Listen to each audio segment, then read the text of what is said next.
ഡൽഹിയിൽ നടന്ന ബോംബ് സ്ഫോടനം ശരിക്കും രാജ്യത്തെ ഒന്നാകെ നടുക്കിക്കളഞ്ഞു. പരമ്പരാഗതമായ ബോംബാക്രമണം എന്നതിനപ്പുറത്തേക്ക് ജൈവായുധം ഉപയോഗിച്ചു എന്നുള്ളൊരു സംശയമുണ്ട്. റൈസിൻ എന്ന് പറയുന്ന വിഷവാതകത്തിൻ്റെ സാ സാഹചര്യം അല്ലെങ്കിൽ അതിനുള്ള ചില സൂചനകളുണ്ടെന്നൊക്കെ പറയപ്പെടുന്നു. എന്തായാലും ഞെട്ടിക്കുന്നതല്ലേ ഈ നീക്കം എന്ന് പറയുന്നത്? അല്ല, ഈ സ്ഫോടനത്തിന് റൈസിൻ ഉപയോഗിച്ചിട്ടില്ല. റൈസിൻ ഒരു വിഷമാണ്, സ്ഫോടക വസ്തുവല്ല. അത് ഈ നമ്മുടെ ആവണക്കിൻ കുരു, അതിൽ നിന്ന് എണ്ണ എടുത്തു കഴിഞ്ഞ് ബാക്കി വരുന്നത് പ്രോസസ്സ് ചെയ്തിട്ട് ഉണ്ടാക്കുന്ന ഒരു മാരക വിഷമാണ്. അത് 70കളിലും 80കളിലൊക്കെ ഉപയോഗിച്ചിട്ടുണ്ട് ഇന്ത്യയിൽ. എന്നുവെച്ചാൽ ഒരു ഒരു കവറിൽ കുറച്ച് പൊടി, ഇത് പൊടി രൂപത്തിലാണ്, ഒരു ബ്ലാങ്ക് പേപ്പറിൽ പൊടി തൂവിയിട്ട് ആ ബ്ലാങ്ക് പേപ്പർ മടക്കി ഒരു കവറിലിട്ട് സിനിജിയുടെ ആ ഡ്രസ്സിൽ അയച്ചത്. സിനിജി കവർ തുറന്നിട്ട് ബ്ലാങ്ക് പേപ്പർ, ഇതെന്ത് ആർക്കായി പ്രാന്ത് ചുരുട്ടിക്കൂട്ടി ചവറ്റുകൊട്ടിലിടും. ഇതിനിടയ്ക്ക് ഈ പൊടി കുറച്ചെങ്കിലും മൂക്കിൽ കൂടെ കയറും. അത് മതി. ഒരു 2 മണിക്കൂർ കഴിയുമ്പോൾ സിനിജിക്ക് അസ്വസ്ഥ. അപ്പോഴത്തേക്ക് സിനിജി ഓഫീസിൽ നിന്ന് പോയി കാണും, വേറെ എവിടെയെങ്കിലും ആയിരിക്കും, യാത്രയിലായിരിക്കും. യാത്രയിൽ പെട്ടെന്ന് ശ്വാസതടസ്സം ഉണ്ടാകുന്നു, തലചുറ്റലുണ്ടാകുന്നു, ആ കൂടെ എമർജൻസി ആകുന്നു. ഒരു അരമണിക്കൂറിനുള്ളിൽ സിനിജി മരിക്കുന്നു. ഇതാണ് റൈസിൻ്റെ. അതൊരു സിനിമയിൽ ഭംഗിയായിട്ട് ചിത്രീകരിച്ചിട്ടുണ്ട്. ഞാനത് കണ്ടില്ല, പറഞ്ഞു കേട്ടവർ പറഞ്ഞതാണ്. ഈ ഒരു കുടയുടെ അറ്റത്ത്, കാലം കുടയുടെ അറ്റത്ത് ഇത് പുരട്ടിയിരിക്കുന്നു റൈസിൻ. കോണിപ്പടി ഇറങ്ങി വരുന്ന ഒരാൾ ഈ കുടയുമായിട്ട് കയറിപ്പോകുന്ന ഒരാൾ യാദൃച്ഛികമെന്ന വണ്ണം ഈ കുടയുടെ ടിപ്പ് ഇയാളുടെ തുടയിലൊന്ന് തട്ടുന്നു. പോയി അങ്ങോട്ടും ഇങ്ങോട്ടും, ശരി, ഓർക്കാതെ കൊടുത്ത്. ഇയാൾക്കൊന്നും സംഭവിച്ചിട്ടുമില്ല. ഇയാൾ കുട തട്ടിയ ഭാഗം ഒന്ന് കൈകൊണ്ട് തട്ടും, പിന്നെ എന്തെങ്കിലുമൊക്കെ ചെയ്യും. ഇതിനിടയ്ക്ക് ഈ റൈസിൽ നിന്ന് പൊടി ഇയാളുടെ മൂക്കിലോ വായിലോ കയറും.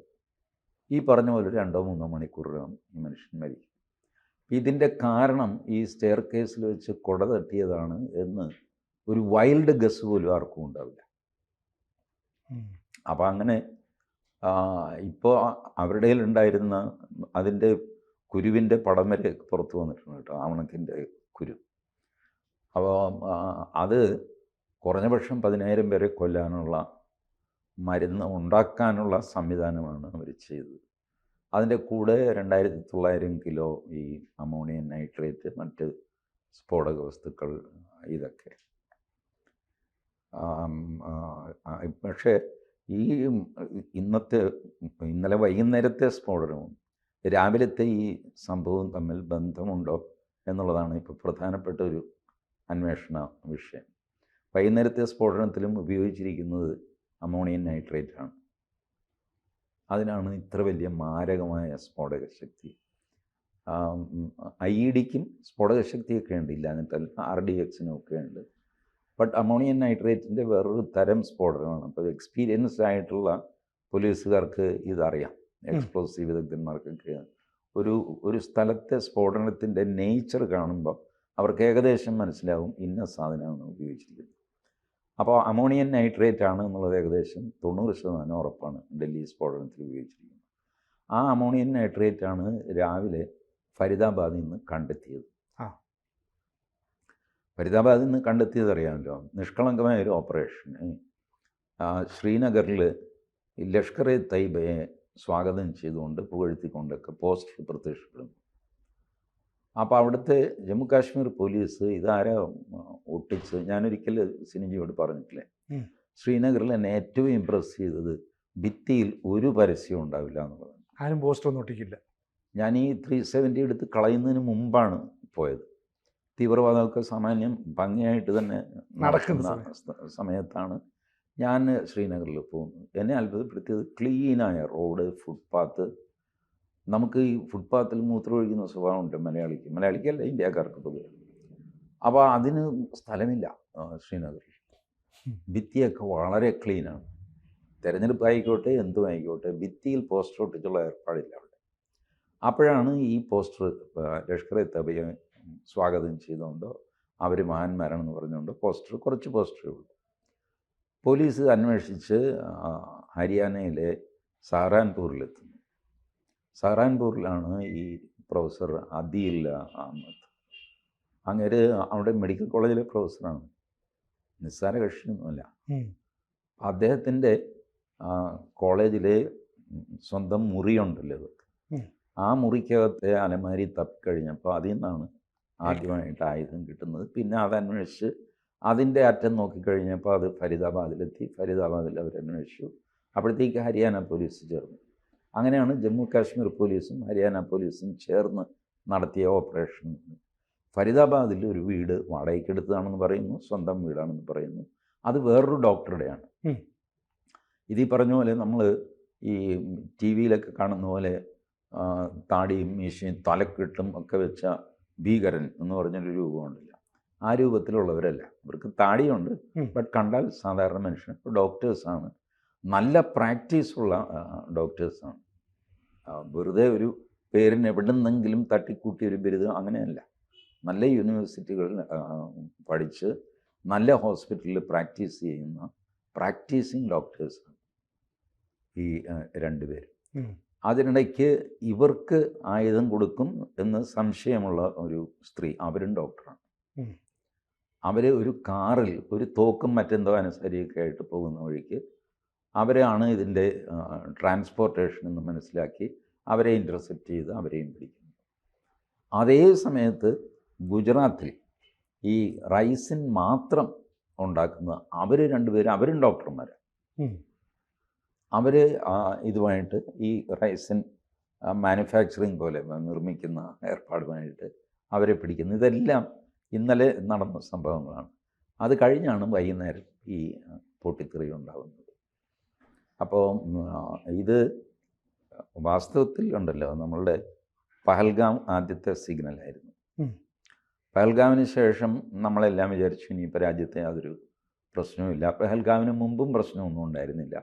കാശ്മീരിൻ്റെ അതിർത്തിയിൽ ഇടയ്ക്കൊക്കെ വെടിപൊട്ടും എന്നുള്ളതല്ലാതെ ഭാരതം പൊതുവേ എടുത്തു കഴിഞ്ഞാൽ സ്ഫോടനങ്ങളില്ല. എനിക്ക് തോന്നുന്നു ആ ഒരു ബാംഗ്ലൂരിലെ ഒരു കഫേയിൽ ഒരു മൈനർ സ്ഫോടനം നടന്നിരുന്നു. അതല്ലാതെ വേറെ അങ്ങനെ എൻ്റെ ഓർമ്മയിൽ സ്ഫോടനങ്ങളൊന്നും ഇല്ല. കംപ്ലീറ്റ് ശാന്തമാക്കിയിരുന്നു, നിയന്ത്രണത്തിൽ കൊണ്ടുവന്നിരുന്നു. ഈ നിയന്ത്രണത്തിൽ കൊണ്ടുവരുമ്പോൾ ഇതിന് ഒരു വില നമ്മൾ കൊടുക്കണം, നിതാന്തമായ ജാഗ്രത. ഇപ്പോൾ ഇന്നലെ സുരേഷ് ഗോപി പറഞ്ഞു, കഴിഞ്ഞ 30 ദിവസത്തിനിടയ്ക്ക് 8 തവണ സ്ഫോടനം നടത്താൻ പ്ലാനിട്ടിരുന്നു ഇവർ. 8 തവണയും പോലീസ് അത് പിടിക്കുകയും ഇല്ലാതാക്കുകയും ചെയ്തു. അത് നമ്മളൊന്നും അറിഞ്ഞില്ല. ഈ ഭീകരപ്രവർത്തനം പ്രിവെൻറ്റ് ചെയ്താൽ നമ്മളെ അറിയില്ല, നടന്നാൽ അറിയും. അപ്പോൾ പോലീസിനും ഭീകരർക്കും ഉള്ള ഒരു പോലീസിൻ്റെ പ്രശ്നവും ഭീകരർക്കുള്ള അഡ്വാൻറ്റേജ്. ഭീകരർ 99 തവണ ശ്രമിക്കുന്നു സ്ഫോടനം നടത്താൻ, നടക്കുന്നില്ല. ഒരു തവണ അവർ വിജയിക്കുന്നു. അപ്പോൾ അത് 100% വിജയമാണ് അവരെ സംബന്ധിച്ചിടത്തോളം. പോലീസിന് 99 തവണയും അവർ തടയുന്നു, ആരും അവർക്ക് അവാർഡ് കൊടുക്കുന്നില്ല. ഒരു തവണ അവർ പരാജയപ്പെടുന്നു, അതിൻ്റെ പുറത്ത് അവരെ ചീത്തയെ പറയും. ഇതാണ് ഈ രണ്ട് ഗ്രൂപ്പും തമ്മിലുള്ള വ്യത്യാസം. എനിവേ, ഇപ്പോൾ ഈ പറഞ്ഞ പോലെ നിതാന്തമായ ജാഗ്രത അതേ മാർഗമുള്ളൂ. ഇതിന് തിരിച്ചടി മിക്കവാറും അതിശക്തമായിട്ടുണ്ടാകും. മിനിഞ്ഞാന്നും ബീഹാറിൽ പ്രസംഗിക്കുമ്പോൾ പ്രധാനമന്ത്രി പറഞ്ഞു, ഇനി പാകിസ്ഥാൻ ഒരു ചുവട് മുന്നോട്ട് വെച്ചാൽ, ചുവട് മുന്നോട്ടല്ല, പച്ചയ്ക്ക് പറഞ്ഞു, ഇനി ഒരു ടെററിസ്റ്റ് അറ്റാക്ക് ഉണ്ടായിക്കഴിഞ്ഞാൽ 7 തലമുറയ്ക്കും മറക്കാൻ പറ്റാത്ത പാഠം ഞാൻ നിങ്ങളെ പഠിപ്പിക്കും എന്ന് പറഞ്ഞത്. അപ്പോൾ എന്നാൽ പിന്നെ കാണാം എന്നുള്ള മട്ടിലാണ് പാകിസ്ഥാൻ ഇത് ചെങ്കോട്ടയ്ക്ക് മുമ്പിൽ ചെയ്തിരിക്കുന്നത്. അതിൻ്റെ ഡിസൈൻ കാണുമ്പോൾ അത് തോന്നും. കാരണം ചെങ്കോട്ടയിലെ മെട്രോയുടെ ഈ ചെങ്കോട്ട സൈഡിലെ ഓപ്പണിങ്, ഓപ്പോസിറ്റ് ചാന്ദിനി ചൗക്ക് മാർക്കറ്റിലേക്കുള്ള ഓപ്പണിങ്ങാണ്. ചെങ്കോട്ട സൈഡിലേക്കുള്ള ഓപ്പണിങ്ങിൻ്റെ അവിടെ വെച്ചിട്ടാണ് ഈ സ്ഫോടനം നടന്നിരിക്കുന്നത്. So it is a direct challenge to the authority, not to the common man. സാധാരണക്കാരെ ഉദ്ദേശിച്ചല്ല ഈ സ്ഫോടനം. ഒരു പ്രത്യേക ലക്ഷ്യത്തോടു കൂടി ചെങ്കോട്ടയുടെ മുമ്പിൽ വെച്ച് തന്നെ സ്ഫോടനം. അപ്പോൾ അത് ഒരുപക്ഷെ പാകിസ്ഥാൻ്റെ ഒരു സിഗ്നൽ ആവാം. അപ്പോൾ ചെങ്കോട്ടയിൽ വലിയ സ്ഫോടനം ഉണ്ടാക്കുക എന്നുള്ളതിനായിരിക്കും ആത്യന്തികമായിട്ട് അവർ ഉദ്ദേശിച്ചത്. അങ്ങനെ ആയിരിക്കാം ആയിരിക്കാം. പക്ഷേ അവരുടെ ഉദ്ദേശം ചെങ്കോട്ടയിൽ സ്ഫോടനം നടത്തിയിട്ട് പ്രത്യേകിച്ച് പ്രയോജനമൊന്നുമില്ല. കോട്ടയം തകർന്ന് കുറേ നാശനഷ്ടം ഉണ്ടാകുന്നതല്ല, അത് പ്രത്യേകിച്ച് പ്രയോജനമില്ല. അവർ ഇന്ത്യൻ അതോറിറ്റിയെ വെല്ലുവിളിക്കുകയാണ്. ഓപ്പറേഷൻ സിന്ദൂർ നമ്മൾ അവസാനിപ്പിച്ചിട്ടില്ല, നിർത്തിവെച്ചിട്ടേ ഉള്ളൂ എന്നാണ് എല്ലാവരും അന്ന് പറഞ്ഞത്, പട്ടാളം മുതൽ അഡ്മിനിസ്ട്രേഷൻ വരെ. അപ്പോൾ ഈ 4 ദിവസം മുമ്പ് ഡൽഹി എയർപോർട്ടിൽ വിമാനങ്ങളുടെ വലിയ പ്രശ്നമുണ്ടായി. ATC ഗ്ലിച്ച് എന്നൊക്കെ പറഞ്ഞിട്ട്. അത് വാസ്തവത്തിലൊരു സൈബർ അറ്റാക്ക് ആയിരുന്നു എന്ന് DGCA കൺഫേം ചെയ്തിട്ടുണ്ട്. GPS സ്പൂഫിംഗ് എന്ന് പറയുന്നത്, കള്ള GPS സിഗ്നൽ കൊടുത്തിട്ട് ഡൽഹിയിൽ വന്ന് ഇറങ്ങാൻ പോകുന്നൊരു ഫ്ലൈറ്റിന് പെട്ടെന്ന് അതിൻ്റെ സിഗ്നൽസ് നോക്കുമ്പോൾ ചണ്ഡീഗഡിൻ്റെ മുകളിലാണ് ഫ്ലൈറ്റ് നിൽക്കുന്നത്. ചണ്ഡീഗഡ് എയർപോർട്ട് ഒരു 14 കിലോമീറ്ററും ദൂരെയുമാണ്. ഇയാൾ പരിഭ്രമിക്കുക, ഞാൻ ഡൽഹിയിൽ വന്ന് ഇറങ്ങാനെല്ലാം സെറ്റാക്കി, എങ്ങനെ ഞാൻ ചണ്ഡീഗഡിലെത്തി? അയാൾ ATCക്ക് മെസ്സേജ് കൊടുക്കും, വാട്ട് ഈസ് ദിസ്, ഞാനെങ്ങനെ ചണ്ഡീഗഡിലെത്തി? ഡൽഹി പറയും, നിങ്ങൾ ചണ്ഡീഗഡിലല്ലേപ്പാ, നിങ്ങൾ ഡൽഹി തന്നെയാണ്, നിങ്ങൾ മര്യാദയ്ക്ക് താഴെ ഇറങ്ങുന്നു. ഇല്ല, എനിക്ക് കാണാമല്ലോ ഇത്.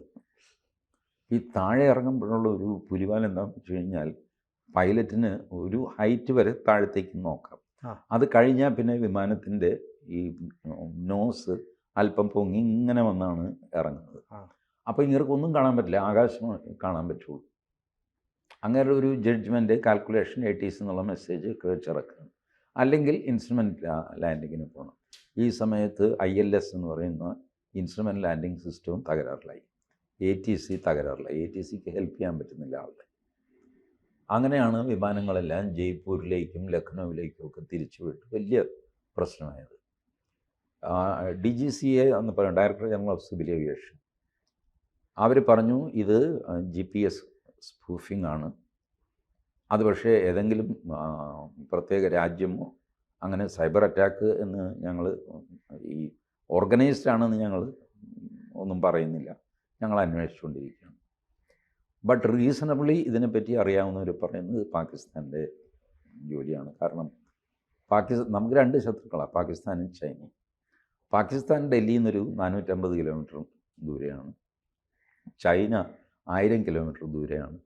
ഇപ്പോഴത്തെ ജിയോ പൊളിറ്റിക്സ് വെച്ചിട്ട് ചൈന നമ്മളെ ഇങ്ങനെ ഒന്ന് പരിഭ്രമിപ്പിക്കാൻ സാധ്യതയില്ല, അത് പാകിസ്ഥാൻ തന്നെയാണ്. പാകിസ്ഥാനാണെങ്കിൽ ഇന്ത്യ പാകിസ്ഥാൻ ബോർഡറിൽ നമ്മളുടെ ഈ ഇന്ത്യൻ എയർഫോഴ്സിൻ്റെ ജെറ്റ് ഉണ്ടല്ലോ, അതിനെയൊക്കെ പലപ്പോഴും ഇങ്ങനെ വഴിതിരിച്ച് വിടാറുണ്ട്. വാസ്തവത്തിൽ നമ്മൾ ഓപ്പ് സിന്ദൂറിൽ ചെയ്ത ഒരു പണി ഇതാണ്. അങ്ങനെ നമ്മൾ പാകിസ്ഥാന് തെക്കും വടക്കും അറിയാത്ത രീതിയിലാക്കി നമ്മൾ വിട്ടു. എന്നിട്ട് ആ സമയത്താണ് അവരെ അടിക്കുന്നത്. അപ്പോൾ ഇതിൻ്റെ ഉസ്താദായ നമ്മളുടെ അടുത്ത് പാകിസ്ഥാൻ തിരിച്ച് സിവിൽ എയർപോർട്ടിൽ സാധാരണ ആരും ചെയ്യില്ല. ലോകത്ത് ഇപ്പോൾ കണക്ക് പുറത്ത് വന്നത് 4,30,000 സ്പൂഫിംഗ് ഇൻസിഡൻറ്റ് ഉണ്ടായി എന്നാണ് കഴിഞ്ഞൊരു വർഷം. ബട്ട് ഈ സാധനം മുഴുവൻ ഉണ്ടായിരിക്കുന്നത് ഈ കോൺഫ്ലിക്റ്റ് സോണിലാണ്.